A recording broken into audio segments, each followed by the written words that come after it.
dog. So this one, you can see, it looks very similar to big, but some of you eagle-eye viewers will see that there's a dot on top, and that's what makes it different from the kanji for big. So if I was to remove this dot, it would just be big, but when I add this dot, it becomes the kanji for dog. On its own, it's inu, which means dog. If you put the kanji for child in front of inu, it becomes ko-inu, which just means puppy. So it literally means child dog, so puppy. So the first component here is big. We like to just think of this as a person with their arms stretched out like this, so it takes loads of room. It's a really big person because it looks a bit like the kanji for person, just with a line through it. So I like to think that line is like arms, right? And then the second radical or second component is dot.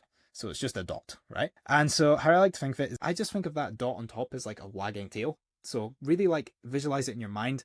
Imagine the big kanji here, and then there's a dot on top, which is like a wagging tail. Maybe imagine it wagging with a lot of energy, or maybe the kanji is barking in your mind. Really engaging all of those senses there in your imagination to really help it stick in your brain can be really useful here. Very similar stroke order to the kanji for big. It's just working on that big kanji first, and then we add the dot on top. Also, if you're wanting to learn all of the 1,000 most common Japanese kanji, then please feel free to go ahead and check my 1,000 kanji 90-day challenge. That's JLPT N5 all the way up to JLPT N2, all step by step, tons of resources and additional things to help you revise and things like that as well. It's going to be a lot of fun if you're interested.